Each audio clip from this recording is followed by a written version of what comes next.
Գյուրջան Կասկադ, հասանելի բնակարաններ 65 ամիս մարման ժամկետով։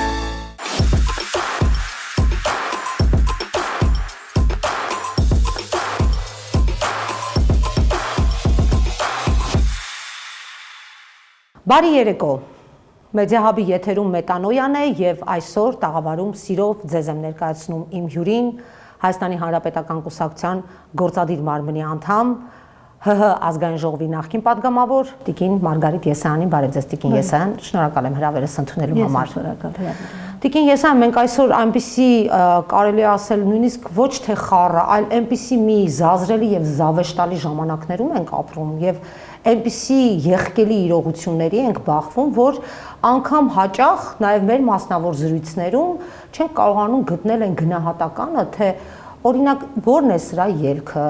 ինչ կարծիք ունենք մենք սրա մասին, անգամ ամաչելով այդ ամենի մասին խոսել, իրապես, որովհետև ես կարծում եմ, որ միջին վիճակագրական դաստիարակված հայ մարդը, եթե ոչ ավելի բարձր աստիճանի, ավելի այսպես ուսյալ, կրթյալ եւ որոշակի սերուցք ներկայացնող հայը, չի կարող մտնել այս պոլեմիկայի մեջ, էլի իրապես։ Բայց մեր հաղորդումը տեսագրվում է կեսօրին եւ եթեր կհեռարձակվի մի փոքր ավելի ուշ, մենք կրկին այսօր ականատեսը դարձանք վարչապետի աթոռը զբաղեցնողի իր ստատուսագիր դարձած հերթական խայտառակությանը։ Խոսքը կրկին վերաբերում է հայ առաքելական եկեղեցուն, կրկին վերաբերում է հայ առաքելական եկեղեցու հոգևորականներին եւ միանշանակ թիրախում ամենայն հայոց կաթողիկոսն են։ Ինչ մոտեցում ունեք այս հարցի վերաբերյալ առհասարակ եւ այս գնահատականները իմ կիսում եք թե ոչ առհասարակ։ Եվ դուք ինչպես եք վերապրում այս ամենը, որպես Մարգարիտ Եսայան։ Շնորհակալ եմ հարցի համար եւ ափսոսում եմ, որ մենք պիտի հիմա զրուցենք ձեր որակումները շատ ճիշտ էին այդ թեմաների շուրջ, որովհետեւ արդեն 7 տարի շարունակ մենք հայտնվել ենք մի սև շրջանի մեջ, որից չենք կարողանում դուրս գալ։ Մենք հայտնվել ենք մի սատանայական շրջանակի մեջ, որից մեր ժողովուրդը, մեր պետությունը, մեր հասարակությունը չի կարողանում դուրս գալ։ 7 տարի շարունակ մեր երկիրը սատանայական ուժերը զավթել են։ Եվ սա վերամբարձ կամ չափազանցվածություն չէ, սա ռեալ իրականությունն է, որովհետև այդ ուժերը տարիներ շարունակ ձգտում էին Հայաստանում իրականացնել Հայաստանը բերել այս սև շրջանի մեջ։ Դա իրենց տարիներ շարունակ չէր հաջողվում, 2008-ին չհաջողվեց, 2012-ին չհաջողվեց, 2016-ին չհաջողվեց, 2018-ին Եկեք ավելի շուտ գնանք 99-ին չհաջողվեց, հոկտեմբերի 2018 թվականին մեր երկիրը, մեր ժողովուրդը կանգնեց այս օրհասական, ճակատագրական այս ընտրության առաջ։ Եվ ցավոք սրտի մեր ժողովուրդը այնքան միամիտ գտնվեց, որովհետև տարիներ շարունակ սնվել էր կեղծիքով, ստով, տարբեր տարիների պաշտոնյաների, նախագահների եւ վարչապետների մասին լսել էր տոպրակներով ստեր, հորինվածքներ եւ մարդիկ մի պահ միամտաբար մտածեցին, թե այդ ժամանակվա ընդդիմությունը իրենցն է, իրենք են այդ ընդդիմությունը։ Իսկ այդ ընդդիմությունը չարագուշակ ուժերի ազդեցության տակ գրավեց իշխանությունը Հայաստանում։ Մենք հիմա զավթված պետություն ենք։ Մենք հիմա գրավված հասարակություն ենք։ Մենք հիմա հիբրիդային պատերազմների բոլոր էլեմենտներով անցնող ժողովուրդ ու հասարակություն ենք։ Եվ երբ որ մենք խնդրում են, որ մենք այս իրավիճակը վերլուծենք, մենք չենք կարող սա տրամաբանության դաշտում վերլուծել, որովհետև այնինչ կատարվում է Հայաստանի Հանրապետությունում, այնինչ կատարվում է Սփյուռքում, այնինչ կատարվում է հայ ժողովրդի հետ, տրամաբանության դաշտից դուրս է։ Սա գերի ժողովուրդ է, սա գերի վերցված ժողովուրդ է, գերի վերցված պետականություն է։ Եվ դրա համար մենք պիտի հավուր պատշաճի պայքարենք այս ուժերի դեմ, այսինքն կռվին կռվով պատասխանենք, սատանայական ուժերին պատասխանենք մեր խաչը իրենց առաջ դնելով եւ չարությանը պատասխանենք մեր սիրով, մեր համամարտկային համազգային սիրով, բոլոր տրամաբանող մարդիկ, ճիշտ հայերը, քրիստոնյա հայերը, քրիստոնյա հայ ժողովուրդը հասկանա, որ իր սիրով, իր քրիստոնեական արժեհամակարգով, առ Աստված իր հավատով, ինքը միայն այդպես, միայն չարին խաչը ցույց տալով կարող է հաղթել։ Մենք սա պիտի անենք։ Հիմա դուք ասում եք այսօր ցերեկը վարչապետի աթոռին նստած անձը։ Հիմա գիտեք կարող է մինչև մեր հաղորդումը եթեր գնա նոր խայտառակություններ տեղի ունեցած։ Էլի հերթական, ես ծանոթ եմ թե ինչ է ասել, հերթական կեղտն է նետել մեր հասարակությանը, որովհետև այդ մարդը, ով այսօր նստած է Հայաստանի Հանրապետության վարչապետի աթոռին, բացարձակ ոչ մի աղերս չունի հայ ժողովրդի հետ, հայոց պատմության հետ, հայ առաքելական եկեղեցու հետ։ Իրականում ինքը իրականացնում է թուրքական կամ այլ շահեր, նա իրականացնում է այդ շահերը 18 թվականից սկսյալ 20 թվականին Արցախը հանձնելով, 20 թվականի չարագուշակ պատերազմը բերելով, Արցախը բլոկադայի ենթարկելով, Արցախը հայաթափելով, այսինքն մի հատ նայեք, հայ ժողովրդի դարավոր պատմության մեջ միշտ դավաճաններ եղել են, միշտ ծախու արարածներ եղել են, միշտ երկիրը հողը վաճառով, չարչունման վաճառողներ եղել են, բայց չի եղել մարդ, որ Նիկոլ Փաշինյան անձի պես դարավոր դարերով հայկական ամբողջական հայրենիք, այսպես սկուտեղի վրա մեր տղաների արյան գնով մատուցի մեր թշնամիներին։ Արցախը դարեր շարունակ եղել է հայկական։ Հիմա Նիկոլ Փաշինյանը սա հանձնեց։ Եկեղեցու հանդեպ նրա ոտնձգությունները անհավատի եւ սատանայի ոտնձգություններ են։ Եկեղեցին սրան պիտի դիմագրավի։ Ես տեսնում եմ, որ առայժմ դիմագրավում է եկեղեցին, բայց կարծում եմ բավարար չէ այդ ուժը եւ կարծում եմ, որ եկեղեցին շատ ավելի հզոր ալիք պիտի բարձրացնի ամբողջ Սփյուռքում եւ ամբողջ քրիստոնյա աշխարհում։ Միայն կոնտակտներով, միայն հայտարարություններով, միայն կոչերով, միայն քարոզներով մենք չենք կարող սատանայի դեմ պայքարել։ Իսկ եթե հայ առաքելական եկեղեցին ամենայն հայոց կաթողիկոսը ուզում է եւ պատրաստ է, իսկ ես տեսնում եմ, որ ուզում է եւ պատրաստ է պայքարել այս չարիքի դեմ, ուրեմն պիտի ինքը համազգային զանգեր հնչեցնի։ Այդ եկեղեցու ղողանջները հայ ժողովուրդը պիտի լսի ամենուրեք, եւ Սփյուռքում, եւ Հայաստանում, որովհետեւ մարդ, որը մեր սրբությունները հանձնում է եւ հանձնելով գալիս է, իր լկտի, ցինիկ, գրեհիկ այդ բառապաշարով ինքը հիմա ոչնչացնում է մեր մեջ մեր հավատը, ինքը մեր մեջ ոչնչացնում է մարդկայինը, ինքը մեր հասարակությանը սպանում է, ինքը մեր հասարակությանը մորթում է իր բառերով եւ արժե համակարգ է փոխում։ Ցավոք սրտի մենք նկատում ենք, որ մեր հասարակությունը այսօր կարծես ինչ որ խայծեր կուլ է տալիս, ինչ որ արժե համակարգային փոփոխությունների կարծես պատրաստ է, որովհետև անպաշտպան է։ Ես կարծում եմ ոչ միայն պատրաստ է Տիկին Եսայան, այլ այս 7 տարիների ընթացքում նաև փոփոխության որոշակի հասել է նա։ Ամեն դեպքում նա հաջողել է, մենք դա չենք կարող չասել եւ չարերսվել այդ ճշմարտության եւ իրականության հետ։ Բայց այստեղ ուզում եմ անդրադառնամ ձեր մի կարծիքին, որը քիչ առաջ հնչեցրեցիք, որ եկեղեցին պետք է ղողանջի զանգերը, եկեղեցին պետք է Սփյուռքին ոտքյան եւ այլ։ Բայց տեսեք, այս պարագայում էլ կա մեկ այլ վտանգ։ Սա, քանի որ դեմագոգ շանտաժիստ սրիկա է, ասում է եկեղեցին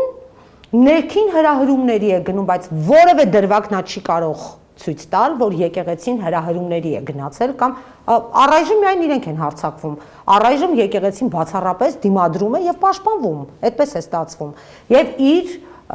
հավատացյալ հետևորդների միջոցով։ Մենք տեսանք, հա, մի քանի օր առաջ Սուրբ Էջմիածուն կներեք պիտի ընդհատեմ, շատ ներողություն եմ խնդրում, պիտի ընդհատեմ, երբ որ ասում եք առայժմ եկեղեցին պաշտպանվում է, կարծում եմ այստեղ սատանայի հարձակումներ, կարծում եմ այստեղ սխալ ունենք։ Եկեղեցին չպիտի պաշտպանվի։ Եկեղեցին պիտի պաշտպանի, եկեղեցին այդ առաքելությունը ունի, եկեղեցին պիտի պաշտպանի իր հավատավոր հոտին, ոչ թե ինքը պաշտպանվի։ Եվ պաշտպանվում է իր հավատավոր հոտի հետ միասին, որտեղ մենք Կիրակի օրը տեսանք, թե ինչքան մարդ էր հավաքվել այնտեղ։ Դա հենց դրա ցուցիչն էր եւ դրանից հետո երկրորդ ալիքն է խելագարության դրա համար իր մոտ առաջացել։ Բայց այստեղ տեսեք, ինքը պատրաստ է յուրաքանչյուր եկեղեցու այսպես ակտիվ գործողությանը անդիմանալ, դրան տալով քաղաքական պիտակ եւ աստար, ասելով, որ եկեղեցին ժողովրդին տանում է հրահրումների, այդպես չեք կարծում։ Ինչ եք մտածում այդ մասով ամեն ինչ կարող է ասել։ Եվ տանի ժողովրդին հրահրումների ամեն ինչ կարող է ասել։ Եվ ամեն ինչ կարող է անել։ Այո, ես շարունակեմ։ Ինքը ամեն ինչ կարող է ասել, ինքը ամեն ինչ կարող է անել եւ ինքը անում է դա։ Հիմա քանի դեռ մենք չենք հասկացել, որ մեր կռիվը սովորական պայքար չէ, պայքար իմաստով, որովհետև մենք սովորական ուժի դեմ չենք կռվում, սա կռիվ է կենաց մահու, սա իրականում ազգային ազատագրական եւ արժեհամակարգային կռիվ է եւ եկեղեցին պիտի կանգնի իր ժողովրդի կողքին եւ քաղաքական ուժերը պիտի կանգնեն իրենց ժողովրդի կողքին քաղաքական ուժերը այստեղ մեծ անելիք ունեն եւ եկեղեցուն մենակ չպիտի թողնեն եւ եկեղեցու կողքը պիտի կանգնեն ամենայն հայոց կաթողիկոսի կողքը պիտի կանգնեն որովհետեւ սա պիտի լինի միասնական կենաց մահու կռիվ սրանք բառեր չեն որովհետեւ մենք ոչ թե պայքարում ենք վարչապետի աթոռի նստած X անձի ինչ որ տափակությունների, ստորությունների կամ չարության դեմ, սա տիեզերական պայքար է։ Սա հային Հայաստանից հանելու, հայի միջից հայկականությունը հանելու, հային ոչնչացնելու, հայի գենը սպանելու, հայի արժեհամակարգը սպանելու կռիվ է։ Եվ հիմա մենք պես պիտի հարցնանք, ես որպես քաղաքական գործիչ, եկեղեցին որպես եկեղեցական, հոգևորը որպես հոգևորական, եւ առհասարակ բոլոր մարդիկ, բոլոր հայերը պիտի իրենց հարց տան։ Իրենք այս կռվին պատրաստ են գնալ։ Ես բարի ամենաուղղակի իմաստով եմ ասում, եւ ձեռնամարտի, եւ հոգեբանական, բարոյական կռվի, որովհետև միայն այդ կերպ կարելի է չարին հաղթել, միայն այդ կերպ կարելի է սատանային վռնդել մեր երկրից, սրանք վերամբարձ խոսքեր չեն, սա սովորական քաղաքական պայքար չի, որ մենք նստենք սպասենք, որ 26 թվականին հեսա կլինեն հերթական ընտրություններ, Նիկոլ Փաշինյանը չի ընտրվի, որովհետև իրականում նրա հիմա այդ բանը վարկանիշը շրիշակից ցածր մակարդակի է, մենք կգնանք նորմալ քաղաքական ուժերը կընտրվեն, նորմալ կառավարություն կձևավորվի, նորմալ չլինի։ Այսպիսի բան չի լինելու, այո, չի լինելու, դրա համար եմ ասում։ Մենք պիտի մինչև 26 մենք արդեն ուշացել ենք եւ բոլոր մյուս շարժումները դիմադրության շարժում, փրկության շարժում, չգիտեմ էլ հազարումի շարժում, որին մենք բոլորս մասնակցել ենք նվիրված, որին մենք մասնակցել ենք առանց տուն գնալու, ծեծվելով, ջարդվելով, բանտեր ընկնելով, արյունոտվելով, ուղիղ 1 տարի առաջ հունիսի 12-ին Բաղրամյան պողոտայում մեզ կրակում էին։ Մենք վիրավորներ ունեցանք, մարդիկ անդամահատվեցին, թեւ ու ոտք կորցրեցին, ուղիղ 1 տարի առաջ, եւ միջազգային ոչ մի կազմակերպություն, միջազգային ոչ մի կառույց, ոչ մի հայտարարություն չարեց, որովհետեւ սա համակարգված պայքար է, համակարգված առճակատում է ընդդեմ Հայաստանի Հանրապետության հայկականության եւ ընդդեմ հայ ժողովրդի։ Տիկին Եսայան, ես համաձայն եմ ձեզ հետ եւ նաեւ քաղաքական կուսակցությունների ակտիվ մասնակցության մասով եմ ուզում անդրադարձանել։ Տեսեք, Կիրակի օրը դրա մասին էր հենց։ Ինչու եմ անդադ Կիրակի օրվան հղում տալիս, որովհետեւ այդ օրը Սուրբ Էջմիածնի օրն էր եւ այդ օրը պատարագ տեղի ունեցավ Մայրաթոր Սուրբ Էջմիածնում եւ նաեւ քաղաքական ուժերը հայտարարություններ էին արել, որ պետք է միանան այդ օրվան։ Եվ տեսեք, ամեն դեպքում քաղաքական ուժերի կողմից ես այդպիսի մեծ ակտիվություն, այո, մեր հավատավոր ժողովուրդը իրապես այնտեղ էր։ Իրապես այնտեղ էր, դուք էլ եք այնտեղ եղել, մենք հանդիպեցինք։ Բայց որ ասեմ քաղաքական ուժերը այսպիսի մեծ մասշտաբով եւ ներկայացուցչականությամբ այնտեղ են եղել, այդպես չէր։ Ես չգիտեմ, թե ինչ պահի են սպասում, ինչ հարց են լուծում, թե էլի կներեք պետք է ասեմ, մեկը մեկին ինադ է անում, այստեղ դուք հանրապետական կուսակցության ներկայացուցիչ եք, ձեր կուսակցությունը բավականին մեծ թվով այնտեղ մասնակցությամբ հանդես իր ներկայությունով կար, կանգնած էր, բայց ես այլ կուսակցությունների չտեսա, ես որևէ բան չեմ ուզում ասել, բայց խնդիրը արդյոք կրկին իրար միջև կոնֆլիկտ ունենալն է, որը նորից պրոյեկտվում է եկեղեցու խնդրի շուրջ։ Սա նորմալ է ձեզ։ Շատ հետաքրքիր դիտարկում եք արել, անկեղծ ասած, ես մտածում էի, որ քանի որ բազմությունը շատ էր, այո, հանրապետական կուսակցությունը ուներ որոշում եւ մենք ներկայ էինք մեր բոլոր շարքերով, եւ երիտասարդական կառույցները, եւ ուսանողական կառույցները, եւ մյուս կառույցները, մարզային եւ այլն ներկայ էին, որովհետեւ ներկա էր նաեւ վարչապետի տեխնացուն, որին առաջադրել է պատիվ ունեմ խմբակցությունը։ Եվ վարչապետի տեխնացուն ներկա էր այդ Էջմիածնի տոնին եւ ինքը եկել էր որպես հավատավոր ամենայն հայոց կաթողիկոսից օրհնություն ստանալու, ինչպես մենք բոլորս։ Մենք բոլորս եկել էինք Մայր Աթոռ Սուրբ Էջմիածին, ամենայն հայոց կաթողիկոսին եւ հայ առաքելական եկեղեցուն մեր հավատարմությունը, մեր նվիրվածությունը հայտնելու եւ օրհնություն ստանալու։ Այնտեղ մասունքներ էին դուրս բերվել, դուք գիտեք, եւ մարդիկ մոտենում էին այդ մասունքներին հավատով։ Այնտեղ հավատավոր հայ ժողովուրդ։ Տեսակ ինչ հերթ էր գոյացել։ Մարդիկ ժամերով կանգնած հերթում սպասում որ մոտենային մասունքներին։ Եվ ամենակարևորը, երբ որ դուք ինձ ասում եք այլ քաղաքական ուժեր եւ այլն, այդտեղ իմ սիրտը ցավում է, որովհետեւ այո, շատ ճիշտ նկատեցիք որպես պրոֆեսիոնալ լրագրող, այլ քաղաքական ուժեր այսօր էլի իրար ինադու դա են ուզում։ Դա են ասում։ Կներեք, ժողովրդական մի ասացվածք կա, պիտի հնչեցնեմ։ Ասում եմ ինադ արի արա էլերին կամակը տվեցիր գելերին։ Կներեք, էլի այս շատ ժողովրդական արտահայտությունն է։ Հիմա իրար ինադ արեք։ Հիմա որ իրար ինադ եք անում, հանրապետականին ինադ եք անում, 7 տարի հետո կրկին շարունակում եք Սերժ Սարգսյան մերժել եւ հանրապետական մերժել, դուք ինչի եք հասնում։ Հիմա եթե ձեզ թվում է դուք 26 թվականին գնալու եք ընտրությունների եւ այսպես սկուտեղի վրա ստանալու եք ձայները, մի անգամ ասեցիք 21 թվականի համար։ Ինչ ստացաք։ Դարձաք Նիկոլի ընդդիմություն։ Հիմա եթե նորից դուք պատրաստվում եք գնալ եւ դառնալ Նիկոլի ընտրություն, կներեք, ես այդ կռվում չկամ։ Ես պատրաստ եմ կենաց մահու կռվի։ Մենք, որովհետեւ մշտապես հայտարարել է մեր կուսակցությունը եւ իր բոլոր հայտարարություններով եւ նաեւ համագումարում։ Հայաստանի Հանրապետական կուսակցությունը այս պահին եւ առհասարակ իշխանության չի ձգտում, որովհետեւ այս պահին գիտակցում է, որ դա չէ կարեւորը, կարեւորը երկիրը ազատագրելն է։ Կարևորը իշխանությունը փոխելն է։ Դրանից հետո արդեն թող իշխանությունը փոխվի, թող ձևավորվի ժամանակավոր նորմալ կառավարություն, որը կձևակերպի նոր ընտրությունները, այն ժամանակ արդեն ժողովուրդը կգնա առանց Նիկոլի իշխանության։ Նիկոլը չպիտի ունենա լծակներ, ԿՊ-ն չպիտի ունենա լծակներ իշխանության ընտրությանը մասնակցելու։ Եթե մենք թողնենք, որ իր լծակներով գնա հերթական ընտրությունների, մենք չի վերընտրվելու է, նկարելու է, որովհետև իր վարկանիշը շրիշակից ցածր է, ինքը նկարելու է, որովհետև ինքը Հայաստանի Հանրապետությունը դարձել է ոստիկանական պետություն։ Այո, սա էլ իր գոյաբանական խնդիրն է, 26 թվականի ընտրությունները, եթե ինքը միջև մնա, դա էլ իր գոյաբանական խնդիրն է, որ ինքը շարունակի պաշտպանել սեփական անձը։ Ինքը գնաց կներեք Թուրքիա եւ հանդիպեց Էրդողանին եւ ակնհայտորեն իր գնալու նպատակը եւ հանդիպման նպատակը ոչ պաշտոնական տեղեկատվությամբ իհարկե այն էր, որ Էրդողանը նորից իրեն պահի, որովհետև Էրդողանը, եթե հիշում եք, հայտարարել էր, որ ինքը մասնակցություն է ունեցել 18 թվականի իշխանապողությանը, որ ինքը մասնակցություն է ունեցել 20 թվականի պատերազմին ԱԹՍ-ներ է մատակարարել, որ Արցախը զոհվեն եւ Արցախը դատարկվի։ Ինքը նաեւ հայտարարում էր, հիշում եք, երբ որ դիմադրության շարժումը սկսվեց 20 թվականի պատերազմից հետո եւ փրկության, ինքը հայտարարում էր, որ Հայաստանում իշխանության են ուզում կան ռևանշիստները եւ եթե հանկարծ նման բան լինի, Թուրքիան կմիջամտի։ Ակնհայտորեն ինքը գնաց իր պապայի մոտ հերթական դաբրոն ստանալու, օգնություն հայցելու, բայց ես կարծում եմ ինքը այդ օգնությունը առանձնապես չստացավ, ենթադրում եմ, որովհետև այն օրերն էին, հիշեք, այսօր դեռ պատերազմը չի ավարտվել, երբ որ Իրան-Իսրայել հակամարտություններ տեղի ունենում, եւ Թուրքիայի գլուխն էր խառը, եւ Իրանի գլուխն էր խառը, Իսրայելին եւ Միացյալ Նահանգներին, նաեւ ինչու ոչ Ռուսաստանին։ Ես ենթադրում եմ, որ ինքը եկել է դատարկ բանով, ոչ գրպանով եւ որևէ խոստում ինքը չի ստացել։ Եվ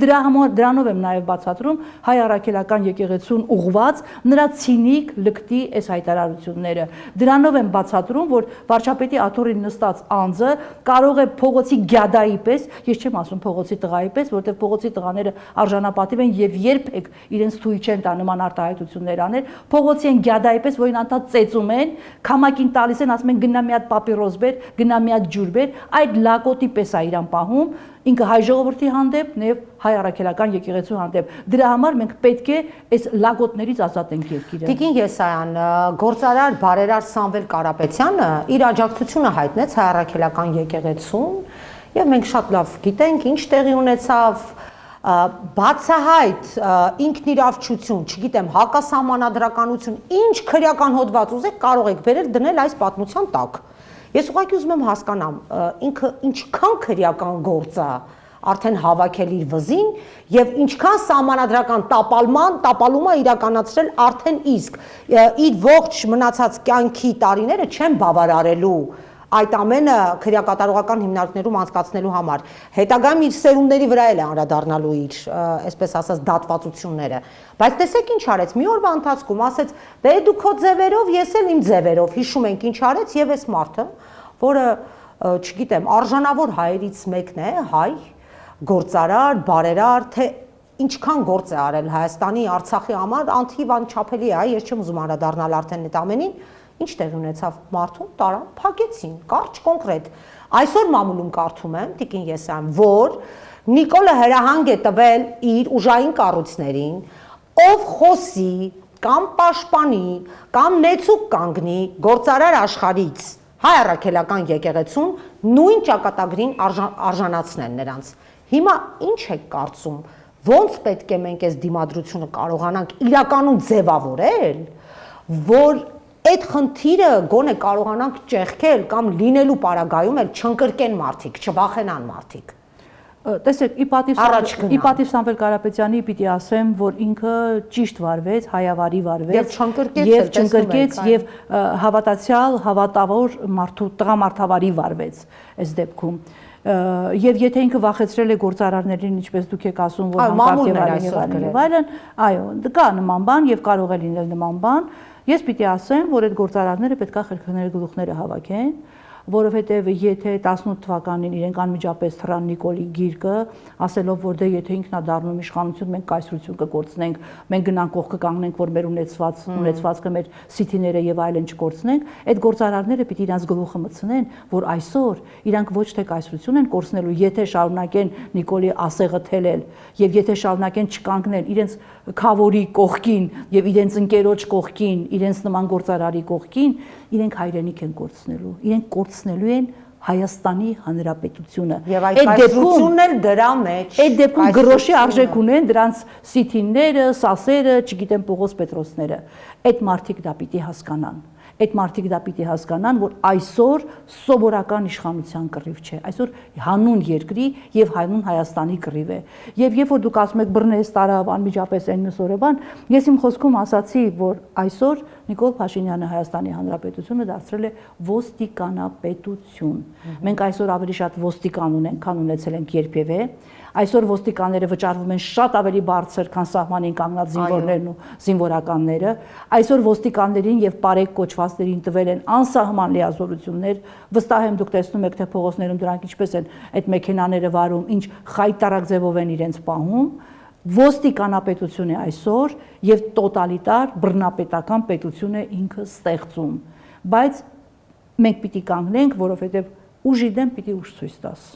Ուժի դեմ դու չես կարող քարոզով հաղթել։ Ուժի դեմ դու չես կարող ելույթով հաղթել։ Ուժի դեմ դու չես կարող կոմպրոմիսներ ստանալ եւ այնուհետեւ մտածել, որ քեզ կներեն դրա համար։ Առհասարակ այդ անձը, որ այսօր նստած է վարչապետի աթոռին, նրա հետ որևէ կոմպրոմիսի գնալը հավասար է ինքնաոչնչացման։ Գոնե կան մարդիկ, որ այսօր նույնպես գործարար են, հիշում են Նիկոլ Փաշինյան լրագրողական տարիները, թե ինչպես էր ինքը անում դա, ինչպես էր նորից գրում, ինչպես էր նորից վերցնում, ինչպես էր նորից գրում։ Այդ ամեն ինչը մենք անցել ենք անցել ենք այնքան երկար ճանապարհ, որ բոլորին հականե հանվանե ճանաչում ենք։ Եվ դրա համար մարդիկ պիտի իրանց հարց տան։ Ուզում են այդ իրանց Երևան Սիթիները կամ այլ կառույցները կամ այլ բիզնեսները ունենալ անոթ մի տարածության մեջ, այսինքն չունենալ, թե ուզում են ունենալ հայրենի հողի վրա, իրենց հայրենիքում եւ հայկական պետականության մեջ։ Տիկին Եսայան, շարունակելով ձեզ, ուզում եմ մի փոքր գնալ նախորդ դարաշրջանի սկիզբ, 15 թվականի ցեղասպանություն, երբ որ մեծահարուստ հայերը, բանկիրներ, իհարկե այս տեսակետի մասին շատ է խոսվել հանրույթում, բայց ամեն դեպքում այստեղ շատ տիպիկ է էլի, որ մի հատ նորից վերհիշենք, բոլոր այդ մեծահարուստներին, բոլորին սպանեցին, իրենց հարստությունը խլեցին, այսինքն այդ բոլորը ունեզրկվեցին եւ գերդաստաններով կոտորվեցին։ Եթե ինչ որ մեկն էլ փրկվեց, չգիտեմ, բնականաբար հիմա չես էլ իմանում իր սերունդները հայ մնացել են, թե չեն մնացել։ Այսինքն մենք պատմության մեջ ամբողջությամբ արձանագրած ունենք, թե ինչ հա տեղի ունենում այդ դեպքում։ Հիմա կասեն, այս հայ է, հայ չի, իշխանությունը թուրքական է։ Հայաստանում իշխանությունը թուրքական է եւ վաղ մյուս օր այդ ձեր ասած բոլոր կանխատեսումները իրականություն են դառնալու եւ ես ուզում եմ որ մենք մեկ անգամ արձանագրենք որտեւ ես գիտեմ որ իրենք նայում են մեր հաղորդումները որ կոմպրոմիս հանդուրժելը դա ինչպես ասեցիք ինքնա ոչնչացում ոնց անենք որ մարդիկ հասկանան որ անհնար է կոմպրոմիսով խնդիր լուծել։ Դա կարող է լինել մի քանի ամսվա համար ընդամենը։ Հայտ չէ, այդքան էլ չի տևելու։ Վստահաբար իմանալով իրեն ես ասում եմ այդքան էլ չի տևելու, մինչև ինքը կհասնի իրենց տուն կամ մինչև հերթական դոզան կանցնի։ Տեսեք, երբ որ դու պատմությունից դասեր չես քաղում, պատմությունը քեզ դաս է տալիս։ Եթե մենք ձեր նշած 1915 թվականից ցեղասպանությունից հետո այսօր դասեր չքաղենք, Արցախի հայաթափությունից հետո այսօր դասեր չքաղենք, մենք նույն ճակատագրին ենք արժանանալու, ինչին արժանացան Արևմտյան Հայաստանի մեր հայրենակիցները, ինչին արժանացավ պատմական Հայաստանի հայ ժողովուրդը եւ հայը։ Եթե մենք դասեր չքաղենք այդ պատմությունից, մենք նույն բանին ենք արժանանալու, կամ քոչը կապելու ենք այս երկրից գնանք, եթե հասցնենք, կամ սպանվելու ենք եւ արյունը հեղվելու այս երկրում, սա չափազանցություն չի, կամ ովքեր որ մնալու են իրենց երեխաները եւ իրենք թուրքական ազգանուններ են ունենալու, ինչպես որ այսօր Թուրքիայում ապրում են թուրքական ազգանուններով հայեր, որոնց վերջին յան վերջավորությունը Թուրքիայի կառավարության պարտադրմամբ հանվել եւ գծվել է այն կողմ, չկա հայ ազգ այնտեղ։ Մենք այս հերանեկարը եթե իրենց դուր է գալիս, եթե իրենց հաճո է, ինձ հաճո չէ։ Ես պատրաստ եմ թեկուզ մենակ մնալ, կռվել մինչև վերջ, ավելի լավ է պատվով կռվես ու մեռնես, քան հորթի նման, քան ոչխարի նման գլուխդ կախ, սպասես, թե այս ազգադավները, այս երկիրը զավթածները մինչև ուր են կործանում մեր երկիրը, որովհետև պատերազմում ինչպես պատերազմում։ Տեսեք, ես այստեղ ուզում եմ հիշել, Տիկին Եսայան, երևի կհիշեք, որ ամուսիններով այս արշավը սկսել էին եկեղեցու դեմ։ Հիշում եք այդ վիրավորական արտահայտությունները ամենավերջին քստմնելի բառապաշարով, որ կինն էր խոսում Facebook-ում, եւ նաեւ ինչ մի հատ դիտարկում արեց, ասեց, սա հունիսի 1-ին երեխաներին էր շնորհավորել եւ ասաց, բալիկներ, դուք մի խառնվեք, սա մեծիկների կռիվ է, այսպես բաներ ասել եւ ասել էր, սա մարտեր են առանց կանոնների։ Ես իդեպ այսպես շատ միգուցե շատերը սա չեն արձանագրել, ես շատ կոնկրետ ֆիքսել եմ, որովհետև իրենք դա արեցին եւ իրապես մտան մարտեր առանց կանոնների տիրույթի մեջ։ Հիմա ձեր ասացի նման, եթե մարտեր առանց կանոնների է, էլ ինչ կանոնիկ դրսևորումներ է սպարագայում։ Իրենց մի բանը շատ ակնհայտ է, բաց են խաղում այլևս։ Այո։ Այսինքն այն ժամանակ 18 թվին, 19 թվին, մինչև 20 թվի պատերազմը, եթե իրենք խոսում էին հայրենասիրությունից, Արցախը Հայաստան է եւ վերջ, հայ ժողովրդի կրթական մակարդակից, եկեղեցուց, արժեհամակարգերից, հիմա իրենք այդ դիմակները հանել են այլևս 20 թվականից հետո, այս վերջին 2-3 տարին Արցախի հայաթափումից հետո ավելի ցայտուն է դա երևում, իրենք հանել են դիմակները։ Այո, իրենք մեր դեմ կռվում են առանց կանոնների։ Եթե սա մարտեր է առանց կանոնների, ուրեմն ես պատրաստ եմ այդ կռվին։ Ուրեմն պիտի հայ ժողովուրդը պատրաստ լինի այդ կռվին նաև առանց կանոնների, որտեղ այդ մարդիկ բաց հայտարարել են իրենց պայքարը։ Ոչ միայն հայտարարել են, այլ նաև ցույց են տալիս։ Հիմա այն ինչ որ հիմա իրանք անում են, կանոն տեսնում եք այդտեղ։ Ուր է կանոնը։ Իրենք ունեն մեկ նպատակ։ Էլի վերադառնում ենք նույն բանին։ Հային հայկականությունը վերացնել, ոչնչացնել, հայկական ինքնությունը, հայկական արժեհամակարգը, քրիստոնեական արժեհամակարգը վերացնել եւ ոչնչացնել։ Իրենց տնային աշխատանքը հիմա սա է։ Եվ իրենք այդ տնային աշխատանքը փայլուն կատարում են։ Բայց մենք արդյոք չունենք այն ուսուցչի կանոնը, որով տկտկացնենք դրանց գլուխներին եւ ասենք դուք սխալ եք անում։ Սխալ եք անում, մենք կուղենք ձեր սխալները, կհեռացնենք ձեզ եւ մաքուր էջից նորից կվերսկսենք մեր ժողովրդի պատմությունը։ Մենք թույլ չենք տա, որ դուք պատմությունը ոչնչացնեք։ Մենք թույլ չենք տա, որ հայկականությունը վերացնեք, որովհետեւ ես գոնե հավատում եմ, որ հայի ոգին, որը 15 թվականին չոչնչացավ այդ բոլոր թերություններով եւ սխալներով հանդերձ եւ վերապրեց ու վերընձյուղվեց, ես գոնե ուզում եմ հավատալ, որ հիմա առավել եւս 21-րդ դարում մենք իրավունք չունենք թույլ տալու, որ հայկականությունը, այս սրիկաները, այս դավաճանները, այս ոչնչությունները, այս ոչինչները վերացնեն։ Եթե մենք դա թույլ տանք դիտորդի կարգավիճակով կանգնենք ու նայենք, ով ենք մենք դրանից հետո։ Մենք ով ենք դրանից հետո։ Ճիշտն ասած 23 թվականի Արցախի ամբողջական հայաթափումից հետո ես այդ հարցը տվեցի, ասի ով ենք մենք այս դեպքում։ Երբ 3000 տարվա Արցախը հայաթափվեց, սրա օրոք, որտեղ Արցախը դիմակայել էր եւ սելջուկներին, եւ թուրքերին, եւ ռուսական կայսրության ներքո էր արարել, ստեղծագործել, բայց հայերով, հայերով, հայ անուն ազգանուն ունեցող ոմն մեկի օրոք Արցախը դարձավ առանց հայ։ Անգամ գետ մեկ հայ չմնաց թանգարանում, ինչպես Թալյատներ ասում, առանց հայ ամբողջությամբ։ Այս ողբերգություններով հանդերձ, Տիկին Եսան, ես ամեն դեպքում, գիտեք, ես օդում զգում եմ որոշակի էներգիա, սա իգիտություն իրեն եւ իր կնոջը, միգուցե ինքն էլ է զգում, որ այսպիսի խայտառակ խոճապային վայրիվերումների մեջ է, բայց ես վստահ եմ, որ մենք մեր հանգրվանին հասնելու ենք, Տիկին Եսան, եւ չեմ ուզում այսպես ուղղակի պաթոսախեղտ բառեր օգտագործեմ, ինչու բառակույտ եմ, էլի ինձնից ասում։ Ես սրտանց եմ դա զգում։ Ձեր դիտարկման համար շնորհակալ եմ եւ հիմա թույլ տվեք, ինչքան որ մենք հիմա որքան որ խոսեցինք էմոցիաներից, արժեհամակարգից, ավելի այլ էներգետիկայով, դա բնական է, որովհետև մենք հիմա անտրամաբանական վիճակում ենք եւ բոլորս լարված ենք, մեր էներգետիկան այլ է, մենք ինքնապաշտպանական ինչ-որ բաներ ենք անում, բայց հիմա թույլ տվեք պատասխանել ձեր հարցին որպես քաղաքական գործիչ եւ քաղաքական ուժի ներկայացուցիչ։ Սիրելի Հրիփսիմե, Հայաստանի Հանրապետական Կուսակցությունը այս կռիվը մղում է 18 թվականից ի վեր։ Միակ քաղաքական ուժն է, միակ քաղաքական միավորը, որ եղել է ընդդիմություն Նիկոլ Փաշինյանին 18 թվականից ի վեր։ Միակ քաղաքական ուժն է, որ մայիսի 1-ի իր ելույթներում 29 ելույթ է եղել ազգային ժողովի դահլիճում, երբ որ նա պիտի ընտրվեր վարչապետ, բոլոր 29 ելույթներում կային մեր զգուշացումները եւ Արցախի հարցում, եւ հայկականության հարցում, եւ երկրի անվտանգային համակարգերում, եւ բանակի հարցում, որ պատրաստ էր ինքը կործանել։ Այս բոլոր բաները մենք զգուշացրել ենք, մենք ասել ենք, բայց ժողովուրդը մեզ չլսեց, ժողովուրդը այդ ժամանակ մեզ մերժեց կամ որոշ ՀԿ-ների ազդեցության տակ մեզ մերժեց, եւ մենք 7 տարի շարունակ որպես քաղաքական ուժ եղել ենք Նիկոլի ընդդիմություն, այսօր նույնպես մենք Նիկոլ Փաշինյանի ընդդիմությունն ենք։ Եվ որևէ մեկի մտքով հանկարծ չանցնի Նիկոլին գցել մեր ջեբը։ Այսօր պարզ երևում է Նիկոլի ջեբում է։ Ովքեր որ պատրաստ չեն այսօր Նիկոլին անվստահություն հայտնել, ովքեր որ պատրաստ չեն մինչև 26 թվականը Նիկոլի հեռացման process-ը սկսել, ովքեր որ խելոք հլուս սպասում են 26 թվականին, թող իրենց որևէ ջեբերում փնտրեն Նիկոլ Փաշինյանին։ Հայաստանի Հանրապետական Կուսակցությունը այս 7 տարիներին երբեք որևէ կոմպրոմիսի չի գնացել Նիկոլ Փաշինյանի հետ, որևէ կոմպրոմիսի չի գնացել ԿՊ-ականների հետ, դրա ապացույցը Սերժ Սարգսյանի, նախագահ Սերժ Սարգսյանի հանդեպ դավթարներով քրեական գործերն են, մենք ամեն օր դատարաններում ենք,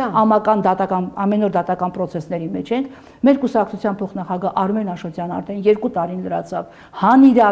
հանիրավի անազատության մեջ է, մեր կուսակցության տարբեր մեծ ու փոքր կարգի գործիչների հանդեպ ասենց հատորներով դատական գործեր կան եւ մենք սրա ընդդիմությունն ենք որպես քաղաքական միավոր ես ուզում եմ մեր ժողովրդին վստահեցնել հավատացեք որ մենք ուզում ենք Նիկոլ Փաշինյանին հեռացնել իշխանությունից Հայաստանի Հանրապետական Կուսակցության նպատակը միակ նպատակը իշխանափոխությունն է Հայաստանում երկրի ազատագրումը դրանից հետո երբ որ երկիրը կմտնի տրամաբանական դաշտ գործընթացները կշարունակվեն կընթանան զուտ սահմանադրական ճանապարհով այս է մեր նպատակը եւ էմոցիաներից բացի մենք պետք է ժողովրդին կոնկրետ ասելիք ասենք մեր ասելիքը հետեւյալն է հավատացեք եւ դուրս եկեք Նիկոլի դեմ պայքարի փողոցով կլինի իմպիչմենտով կլինի այլ ձևերով կլինի Նիկոլին պետքա հանգիստ չտալ պետքա չթողնել որ նա հանգիստ մնա որտեղ ինքը սովորական անձ չի ինքը զավթիչ է ինքը գրավել է մեր երկիրը եւ ուզում է մեզ ոչնչացնել հիմա մենք պիտի իրեն հաղթենք մենք պարտավոր ենք իրեն հաղթել եթե ուզում ենք ունենալ Հայաստանի հայկական հանրապետություն վերջ Շնորհակալ եմ Տիկին Եսան Ես եմ շնորհակալ Ինձ մնում է միայն հիշեցնել, որ այսօր տաղավարում հյուրընկալել ենք Տիկին Մարգարիտ Եսայանին, Հայաստանի Հանրապետական Կուսակցության գործադիր մարմնի անդամ եւ իսկապես բավականին հետաքրքիր զրույց ունեցանք։ Մի հատվածը կարող եմ գնահատել էմոցիոնալ, մի հատվածը շատ կոնկրետ, գործնական։ Շնորհակալություն։ Կհանդիպենք հաջորդ շաբաթ։